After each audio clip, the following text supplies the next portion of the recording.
بسم اللہ الرحمن الرحیم الحمدللہ رب العالمین وصلی اللہ علی محمد وآلہ الطاہرین۔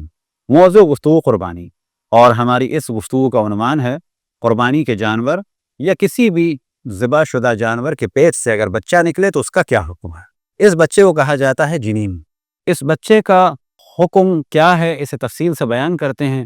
ایک موضوع جو تمام شیعہ سنی کے درمیان مشترک ہے وہ ہے تزکیۃ الام، تزکیۃ لولدہا یا زکوٰۃ الام، زکوٰۃ لولدہا، یعنی ماں کا صحیح طریقے سے ذبح کیا جانا سبب بنتا ہے کہ اس کا بچہ بھی صحیح سے بیا ہے، یا یہ کہ اگر ماں پاک ہے یا ماں کو صحیح طریقے سے ذبح کیا گیا ہے تو اس کا بچہ بھی پاک ہے۔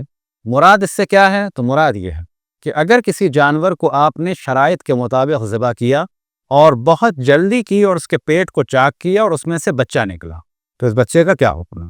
تو پہلے مرحلے میں بچے کی شرائط بیان کریں کہ اگر بچہ کامل ہو چکا ہے، کھال بن چکی ہے اور اس پر بال آ چکے ہیں یا اون آ چکا ہے تو اس بچے کے لیے چند احکام ہیں، بس انہیں تدریجاً بیان کرتے ہیں کہ اگر ایک گائے یا اونٹنی یا بکری زندہ ہے اور اس کے پیٹ سے یہ بچہ نکل آئے، اگر یہ بچہ زندہ ہے تو اس کو ذبح کرنا ہوگا تو حلال ہوگا، اگر یہ مر چکا ہے تو حرام ہوگا۔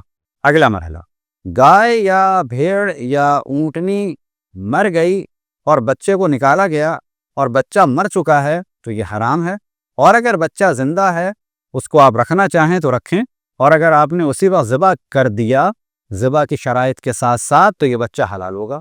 ایک اور صورت کہ آپ نے گائے یا اونٹنی یا بکری کو ذبح کیا، اس کے پیٹ سے بچہ نکلا تو احتیاط یہ ہے کہ جلد سے جلد پیٹ کو چاک کیا جائے۔ اب اگر یہ بچہ زندہ نکلا تو اس کو ذبح کرنا ہوگا، اور اگر یہ بچہ ذبح شدہ ماں کے پیٹ سے نکلا اور جلدی نکالا گیا اور یہ کامل تھا، یعنی کھال ہو چکی تھی اس کی مکمل اور اس کے بال یا اون اگ چکے تھے لیکن یہ مر چکا تھا، تو اس کے لیے کہا جاتا ہے زکوٰۃ الام، زکوٰۃ لولدہا، یا یہ کہ تزکیۃ الام، تزکیۃ لولدہا، کہ ماں کا صحیح طریقے سے ذبح کیا جانا بچے کو حلال کر دیتا ہے۔ وہ کس صورت میں؟ اس صورت میں کہ پھر بیان کریں کہ ماں کو صحیح طریقے سے شرائط کے ساتھ ذبح کیا اور جلدی سے پیٹ کو چاک کیا۔ اب اگر اس میں سے زندہ بچہ نکلا، جلدی کا کیا معیار ہے؟ جس کو جنرل پبلک کہے کہ جیسے ذبح کیا اس کے بعد فوراً کام میں لگ گیا اور پیٹ کو چاک کیا۔ اب اگر بچہ زندہ نکلا تو اس کو ذبح کرنا ہے، اگر یہ بچہ مردہ نکلا تو یہ کھانا حلال ہے۔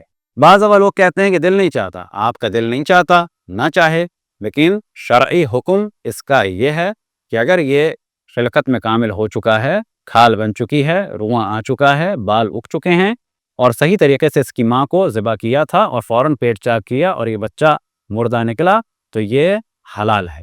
خداوند تبارک و تعالیٰ سے دعا ہے کہ بحق محمد و آل محمد ہمیں اپنے رسول، اپنی حجتوں، خصوصاً امام زمان علیہ السلام کی معرفت اور اطاعت کی توفیق عطا فرمائے۔ وصلی اللہ علی محمد و آلہ الطاہرین۔